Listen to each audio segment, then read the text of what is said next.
पर कब जब ये हो जाए अब परमात्मा नहीं आएगा, तब अपने शरीर के ऊपर यदि कोई भारी विपदा आ रही हो तो वो परमात्मा उस दिन की जो विपदा थी वो रात सपने में निकाल दे।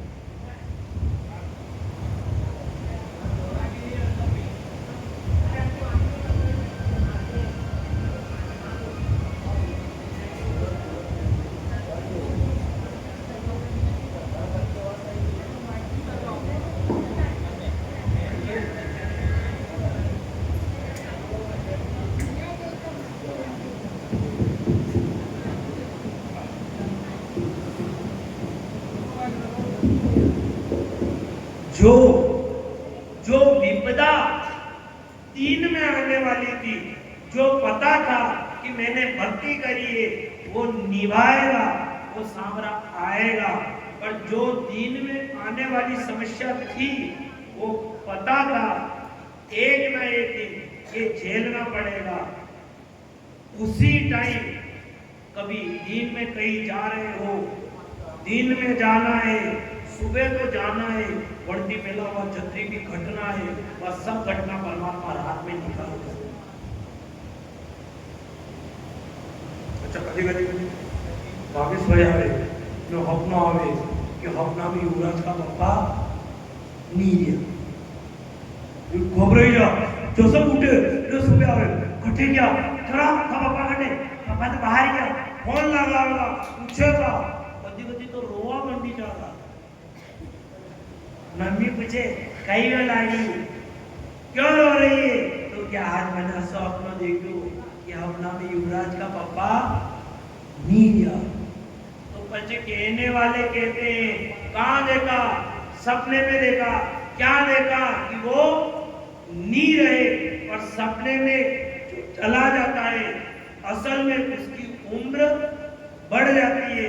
वो भगवान कहता है जाने तो जो दिन में था ये घटना तो दिन में आनी थी, पर तुम मेरे आश्रित हो गया है, ये घटना मैंने सपने में निकाली। आती तो सही और ऐसी आती कि पूरे घर में विघ्न आ जाती, पर तुम मेरे आश्रित था, अगर ऐसी घटना आ जाती तो मुझे कलंक लग जाता। मैंने तेरी घटना रात में देखा तो ये थोड़ा सा टाइम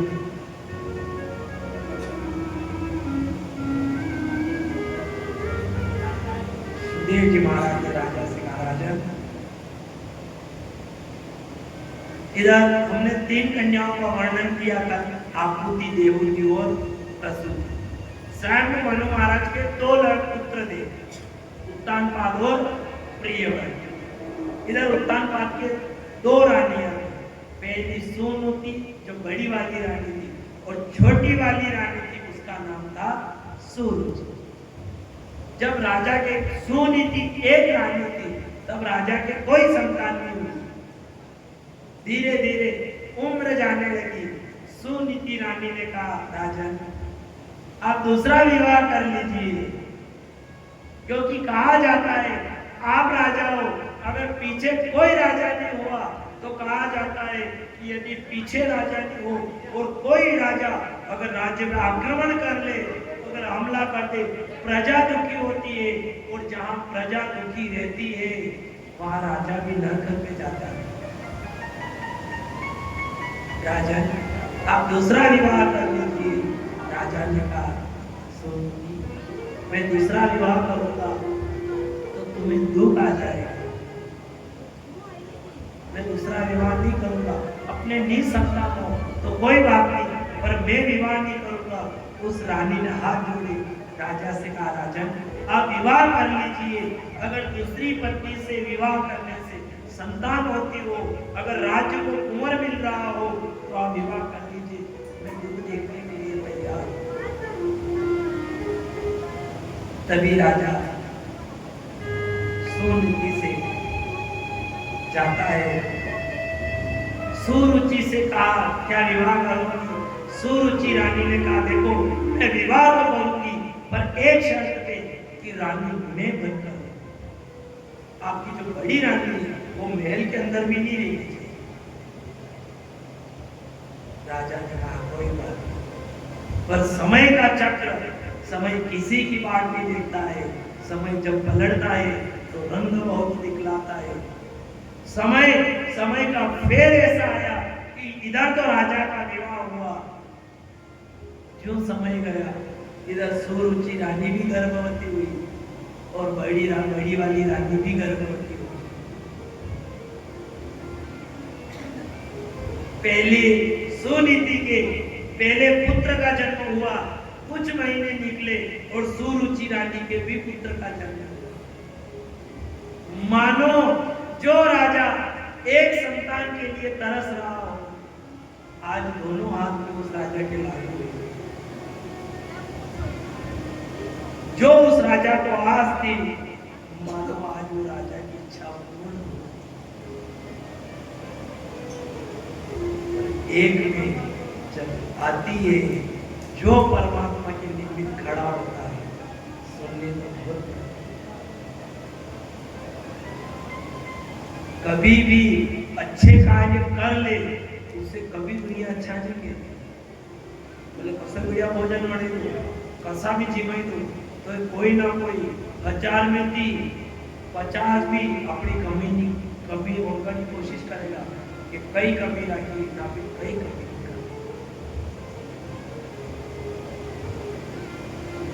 एक दिन वह राजा सभा में बैठा हुआ था, इधर छोटा बेटा उत्तम दौड़ता हुआ आया, वो राजा की गोदी में बैठकर खेलने लगा। उधर बड़े बेटे ध्रुव ने देखा कि भाई छोटा बेटा उत्तम ध्रुव गोदी में खेल रहा है, मैं भी जाऊं पिता की गोदी में बैठूंगा। इधर ध्रुव जी महाराज दौड़ते हुए गए और एक साइड उत्तम एक साइड ध्रुव, दोनों को देखकर राजा प्रसन्न हो गया। राजा की आंखों में आंसू आ गए। राजा ने कहा अरे वाह भगवान, एक संतान की आस थी, तूने आज दो दी, क्या चाहिए एक पिता। और इतनी सोच ही रहा था, राजा दोनों बेटे के लाड़ लगा रहा था। इधर सुरुचि रानी आई, छोटी वाली रानी ने उत्तम को देखा तो रानी प्रसन्न हो गई, हंसने लगी कि देखो मेरा बेटा कुंवर बनेगा, अपने पिता की गोदी में बैठा हुआ है। और जैसे ही छोटी रानी की नजर ध्रुव के ऊपर पड़ी, आंखें लाल हो गई, रानी थर-थर कांपने लगी। रानी आई, ध्रुव का हाथ पकड़ा और जो झटका दिया, 5 साल का बालक नीचे उतार दिया। ध्रुव जी महाराज ने कहा मैया मुझे पिता की गोदी में बैठना है। सुरुचि रानी ने कहा तुझे पिता की गोदी में बैठना है। ध्रुव जी महाराज ने कहा हाँ मैया, छोटा भाई उत्तम भी बैठा है, मैं भी बैठूंगा। रानी ने कहा तो पिता की गोदी में बैठने का कोई हक नहीं रखता है। अगर तुझे पिता की गोदी में बैठना है तो जा तपस्या कर उस भगवान की, उसकी तपस्या कर, ये प्राण छोड़ और भगवान से बोल तुझे मेरी कोख से जन्म ले, तभी तू पिता की गोदी में बैठेगा। तुझे राज्य में आने का कोई हक नहीं है, चला जाए यहाँ से। और ये तेरे पिता की है, ये केवल उत्तम की पिता है। और 5 साल का बालक क्या समझेगा। ध्रुव जी महाराज रोते रोते अपनी माँ सुनीति के पास गए। सुनीति से कहने लगे, जैसे रोते ध्रुव जी को देखा माँ व्याकुल हो गई। सुनीति ने कहा क्या हुआ बेटे, कहीं गिर गए हो, कहीं चोट आ गई। ध्रुव जी महाराज ने कहा माँ मुझे पिता की गोदी चाहिए, मेरा भाई उत्तम पिता की गोदी में बैठा हुआ था, जब मैं पिता की गोदी में बैठने गया छोटी वाली मैया आई और मुझे झटका देकर उतार कर कहने लगी ये तेरे पिता नहीं है, चला जा यहाँ से। मैया क्या वो मेरे पिता नहीं है? इधर सुनीति ने कहा बेटा वो तेरे ही पिता है, मुझे पिता की गोदी में बैठना है। माँ व्याकुल हो गई। माँ ने कहा आ लाला मैं तुझे अपनी गोदी में बिठा दूं। नी माँ ने हट पकड़ी। कहा जाता है बाल हट, जोग हट, त्रिया हट और राजा हट, ये किसी की नहीं सुनी। छोटा बालक जिद कर ले हाँ मैं यही खिलौना लूंगा। वो माँ गरीब हो, वो माँ कहते लाला आज मेरे पास पैसे नहीं है, तुझे कल दिला दूंगी। वो बालक जिद पकड़े, रोने लग जाए, माँ हार जाती है। माँ पड़ोस वाले से कहती है आपके पास पैसा हो तो मुझे दे दो, मेरा लाला हट कर रहा है, मैं इसे खिलौना दिला दूंगी और पैसे आएंगे मैं आपको पैसे इकट्ठे करके दे दूंगी। इधर ध्रुव जी महाराज ने कहा मुझे पिता की गोदी चाहिए, मुझे पिता की गोदी चाहिए। उसने कहा कहां से लाऊं मैं पिता की गोदी? लाला आ मेरी गोदी में बैठ जा। नी माँ ने फट पकड़ी और जो माँ को क्रोध आया, माँ ने खड़ा किया ध्रुव को। ध्रुव से कहा तुझे पिता की गोदी चाहिए? हाँ माँ मुझे पिता की गोदी चाहिए। और माँ ने कहा जा चला जा इस राज्य से और ऐसी तपस्या कर, ऐसी तपस्या कर, ये संसार का पिता तो क्या वो जगत का पिता आकर तुझे अपनी गोदी में। और हे लाला ये संसार का पिता की गोदी में से तो कोई भी उठा देता है, एक बार जगत के पिता की गोदी मिल गई तुझे कोई उठाने वाला नहीं मिलेगा, जा उसकी तपस्या कर। और ध्रुव जी महाराज ने ये बात सुनी, ध्रुव जी ने माँ की तरफ ही नहीं देखा, घर छोड़कर जाने लगे। माँ ने कहा अरे लाला मैं तो ऐसे ही बोल रही हूँ, तू कहाँ जा रहा है? प्रजा वालों ने रोका। ध्रुव जी महाराज ने कहा सब झूठ बोल सकते हैं, मेरी जन्म देने वाली माँ कभी नहीं झूठ बोलती है। इधर माँ कहने लगी जा रहा है लाला, माँ कहने लगी बेटा तुम जाओ ये दुआ ए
विचार कर लेना।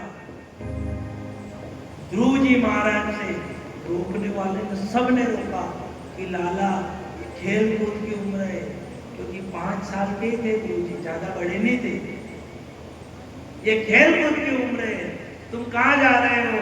ध्रुव जी महाराज ने कहा मेरी माँ ने कहा है वो जगत का पिता मिलेगा तो मुझे मिलेगा। भगवान से मांगो भी सही, संतान भी मांगो तो ऐसे मांगो कि हे भगवान हमें बेटा दे, हमें बेटा दे, तो के तो संत जैसा बेटा देना और के सैनिक जैसा बेटा, ये तो संत देना और के सैनिक देना। तो कहा जाता है जिस घर का बेटा अगर फौज में हो, जिस घर का बेटा बॉर्डर पर रक्षा कर रहा हो, उस घर का कोई भी राम की भक्ति नहीं करे तो भी तर जाता है। कोई राम की भक्ति नहीं करो तो भी तर जाते हैं, क्योंकि कहा जाता है राम भक्ति से बड़ी राष्ट्र भक्ति होती है। और माँ, यदि माँ में हिम्मत नहीं होती, माँ में शक्ति नहीं होती, तो आज भारत देश है, ये पुरुष है, ये भारत देश है, पर इसे भी आखिर में भारत माँ कहा जाता है। ये भागवत कृष्ण कथा है, ये कृष्ण कथा है, पर माँ में इतनी शक्ति है कि इसको भी भागवत माँ पुराण कहा जाता है।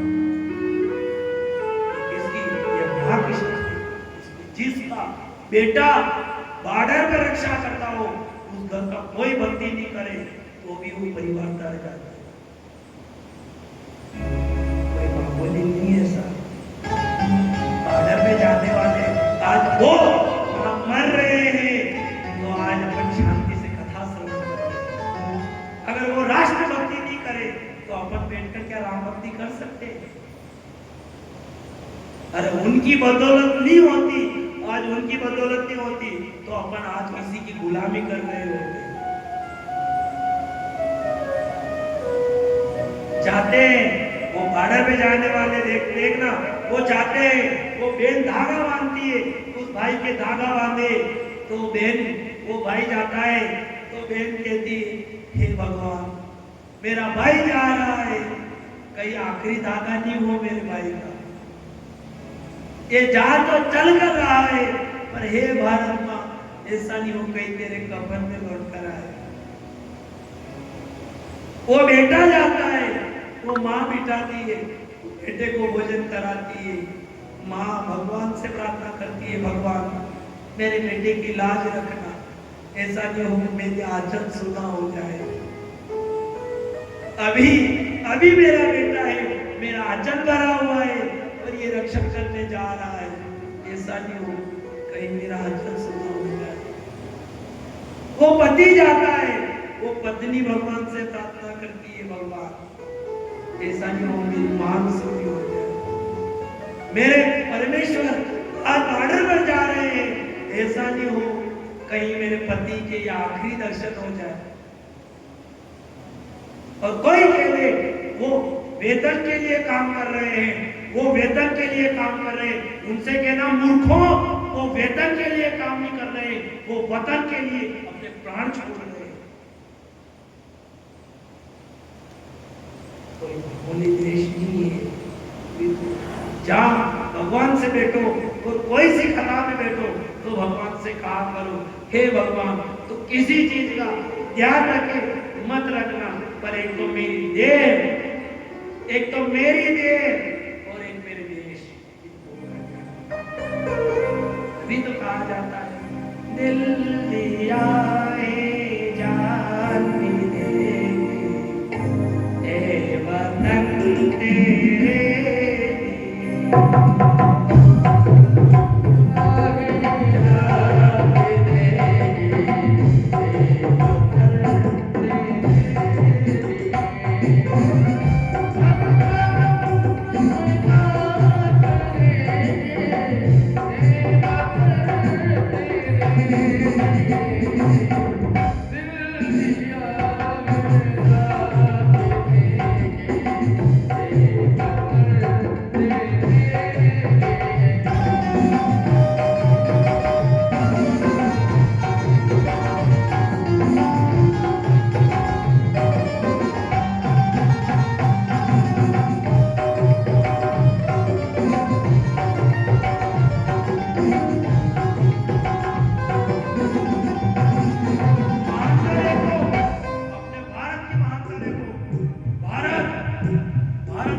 कहा जाता है।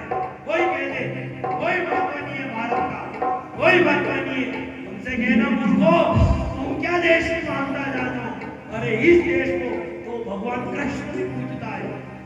जब गीता सुनाने लगे तो भगवान ने अर्जुन से ये नहीं कहा था अर्जुन सखा, भगवान ने भी अर्जुन से कहा था भारत क्यों घबरा रहा। अरे तू भारत में जन्मा है, तू इनसे डरता है। अरे तू धर्म की रक्षा करने वाला है, तू कर्म कर बल्कि इच्छा मत कर। और भारत में वो तू मेरा करीबा, तू मेरा करीबा, तू मेरा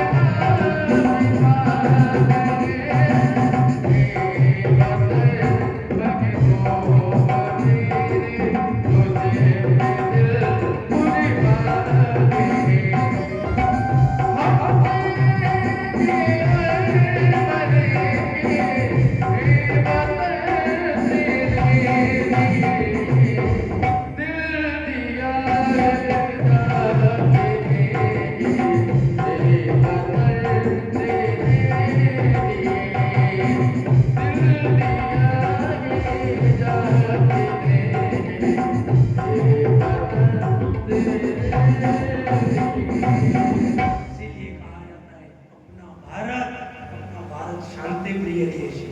भारत शांति पसंद करता है। यहाँ महात्मा गाते आए, शास्त्र लिखते आए, यहाँ पहले स्वस्ति वाचन होता आया है। जो हो शांति शांति पृथ्वी शांति आप शांति रोगदय शांति वनस्पति शांति आत्मा शांति मूल शांति नगर शांति ग्रह शांति देश शांति। यहाँ पहले महात्माओं ने कहा है शांति शांति शांति। ये शांति प्रिय देश है, ये शांति को पसंद है।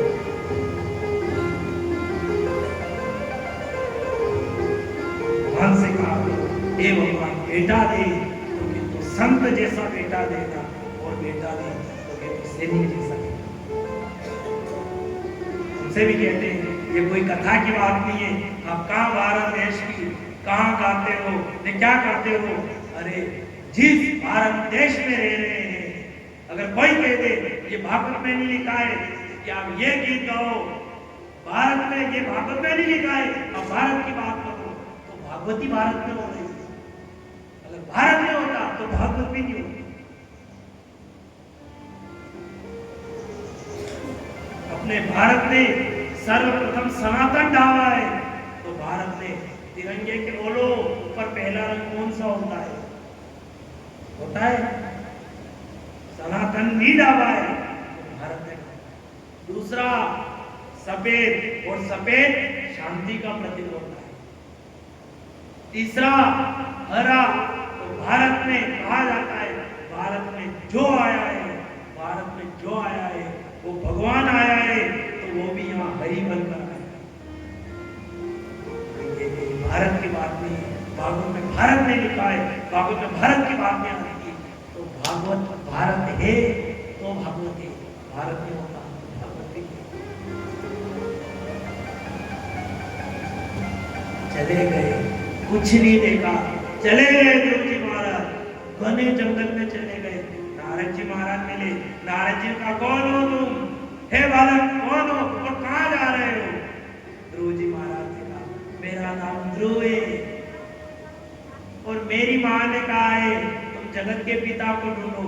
क्या आप जगत के पिता हो? नारद जी महाराज ने कहा त्राहिमाम त्राहिमाम त्राहिमाम। अरे मैं खुद जगत के पिता की सेवा करता हूँ, मैं कहाँ जगत का पिता बनूं? ध्रुव जी महाराज ने कहा जगत के पिता कहाँ मिलेंगे? नारद जी महाराज ने क्यों बेटा, जगत का पिता ने ढूंढवा के बोले माला करनी पड़े, पहला गुरु बनाना पड़े, गुरु बनाओ, माला करो, भजन करो, तो जगत का पिता बने, यूश नहीं बने। ध्रुव जी महाराज ने मुझे गुरु बनाना पड़े। ध्रुव जी महाराज ने गुरु क्या बनाओ? ध्रुव जी महाराज ने कहा आप ही हमारा गुरु बनी जाओ। नहीं, नारद जी को जो बोले हुए हाथ में बोले। एक तो शिक्षा देवा है कि घर मारे मात्र डोर क्यों डोर।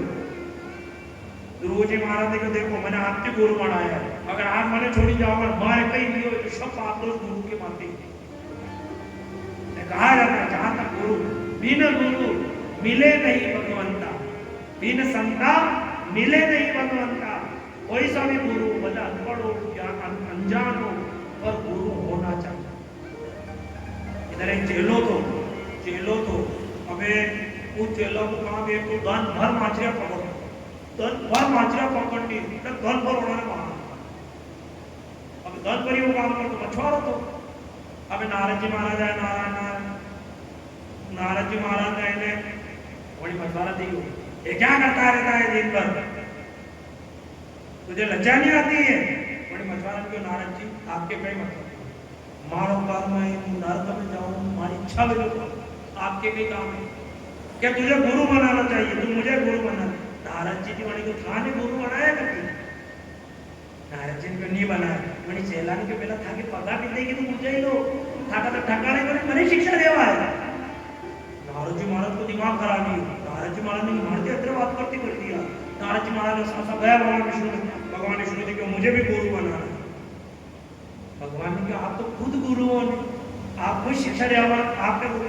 नारद जी ने कहा नहीं, मुझे गुरु बनाना है, मैं गुरु बनाऊंगा। भगवान ने कहा गुरु बनाना है? हाँ मुझे गुरु बनाना है।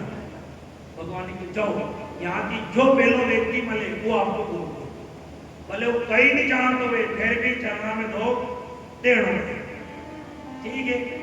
गड़ी तो भगवान।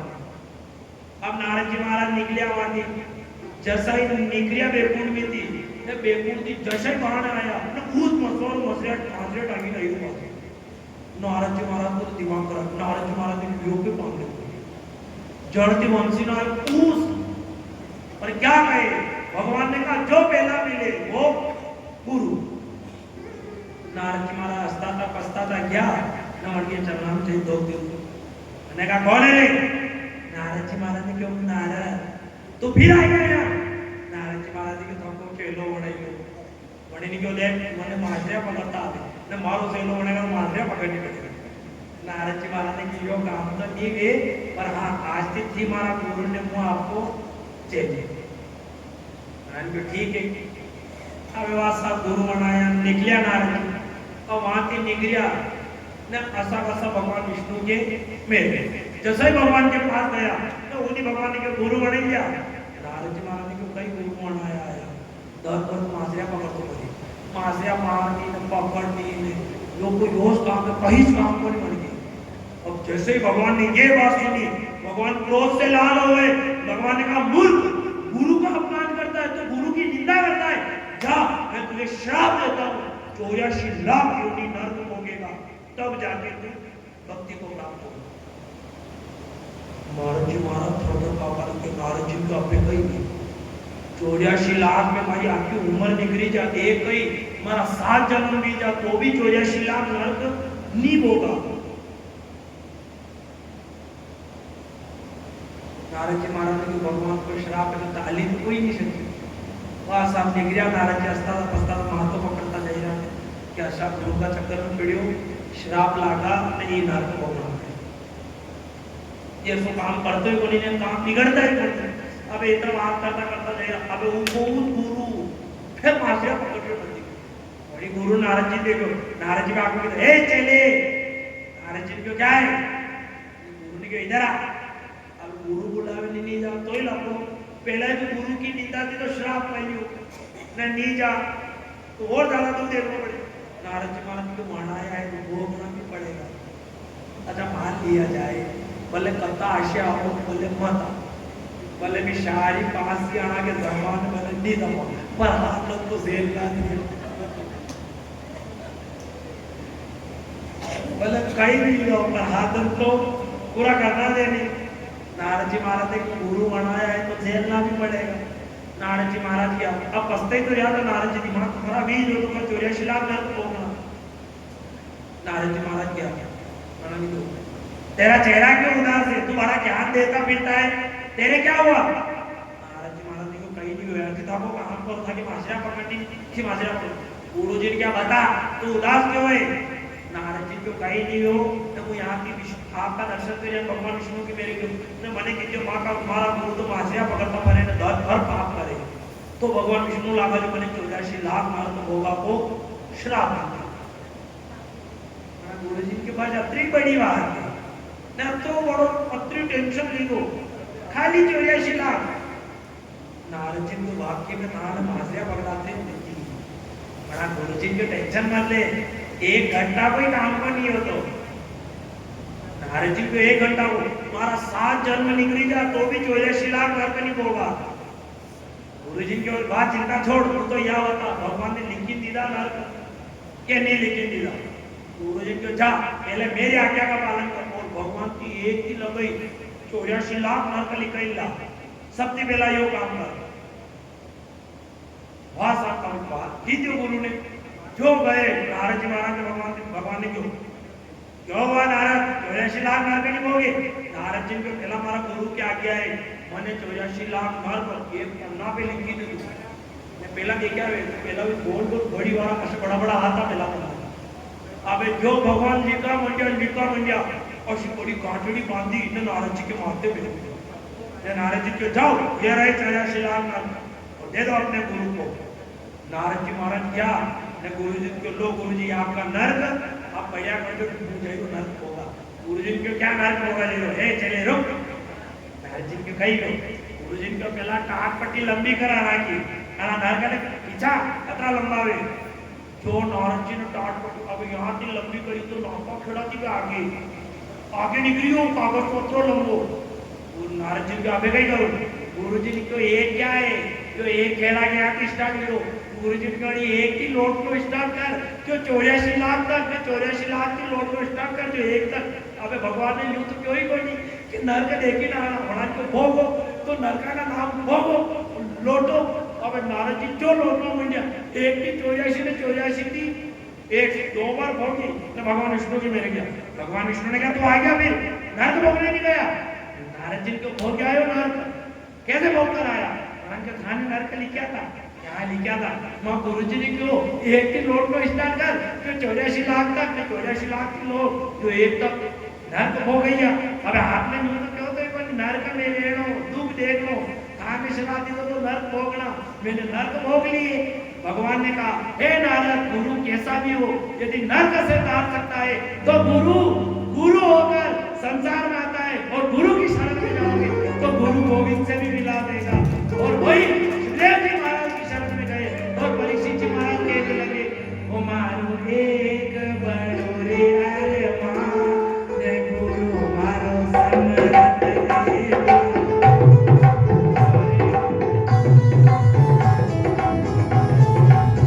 ओ मारो एक बड़ो रे अरमान जय गुरु मारो समरत देवा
गुरु नहीं बनाओगा तो भगवान नहीं मिलेगा।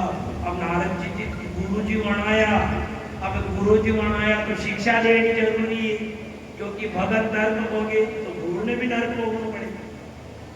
जो नारद जी महाराज ने को ध्रुव चलो एक आसन लगा लो। अब जो आसन लगाया, आसन लगाने बेटा ने ध्रुव जी से कहा माला फेरो, कसो मंत्र करो, ओम नमो भगवते वासुदेवाय नमः, ओम नमो भगवते वासुदेवाय नमः। और जो माला करवा लगा, नारद जी ने जो माला करनी सिखाई, जो माला करनी सिखाई साहब। अब माला करता करता ध्रुव जी ने टेम लागी को नहीं, लगभग एक मारा भी वेगा न। ध्रुव जी महाराज ने नारद जी को गुरुदेव मन तो भूख लगी। नारद जी को एक मारा तो कर ले, हाँ तो 5 मोती तो फिर एक उन्हें भूख लगी थी। कहीं भी कर लो गुरु जी मारा भरे भोजन वे तो माला फरे, तो भगवान का भजन करना ही नहीं। देखो गुरु जी अगर चेलो भूखो है ने चेलो दूध देखी रहो तो निश्चित गुरुदेव दूध देखो पड़ेगा। अब नारद जी आसन की उठी नहीं सके, भोजन कहीं रह नहीं सके। नारद जी को कहीं कहो अति देर में तो गुरु जी महाराज ने मारा खोली ना, आसन के ऊपर देखी मेरे वाड़ उड़ो को आटा को।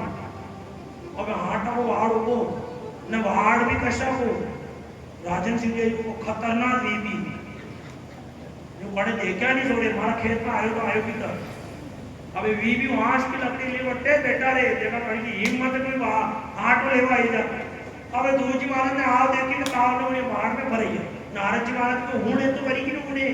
नारद जी महाराज ने जो धीरे से तोड़ दे का बोले बाढ़ घर खराब है थारे तो देगा आज मारी देवाड़े का तू सीधे का हाल में तो अक्कल थी, था में तो अक्कल नहीं थी। वाह साहब ध्रुव जी महाराज जो क्या तो ध्रुव जी महाराज को दुबरो पत्रो आटो नहीं देखो, वहां देखो अशुद्धाड़ चोल लंबो तमो आटो देखो न। ध्रुव जी ने तोड़ियो न आटो बोलियो भट न। 3 सीध अशी जो सोरी पकड़ी थी कशी, एक तो आटो दूसरो मक्यो वड़े भी तोड़ो बोले भट ने बोरी कहीं लूता बट टूटी जो था तू धन देके कहीं आके तो टूटी हो तो ध्यान रखोगे। ध्यान क्या है बके लूमो की टूटी किधर क्यों। और जो बोलियो हाँ तो बोलियो बट खड़ा किया वहां की लकड़ी में कौन है। नारद जी महाराज की नजर पड़ी कि वाड़ो लीडो ऊपर भी है।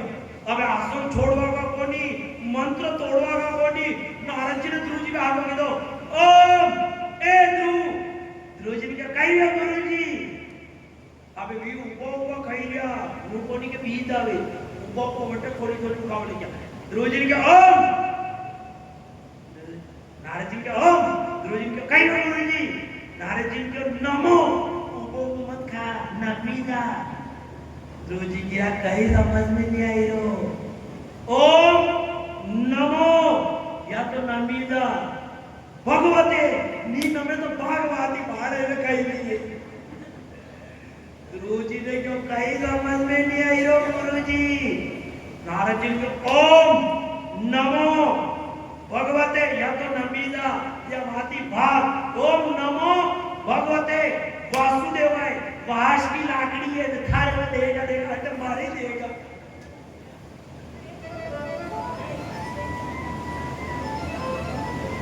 क्योंकि गुरु कैसी भी स्थिति में हो, गुरु कैसा भी हो कुछ नहीं जाने।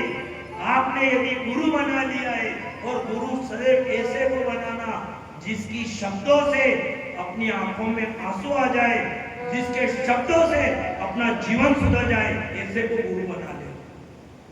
उसकी जात मत देखना, पाप मत देखना, कुछ मत देखना, उसकी धन संपत्ति कुछ मत देखना, पर जिसके शब्दों से आंखों में आंसू आ जाए, मन गदगद हो जाए, ऐसे को गुरु बना। मीरा के तो पंडित गुरु थोड़ी थे क्या। एक चप्पल सिलने वाले रेदास जी महाराज मीरा के गुरु थे साहब। मीरा गई चित्तौड़ में घूमने लगी। मीरा कहे मैं गुरु बनाऊं। किसे बनाऊं? किसी को देखकर आंखों में आंसू नहीं आते। दर दर घूमने लगी। इधर रेदास जी महाराज के पास गई, वो चप्पल सील रहे थे।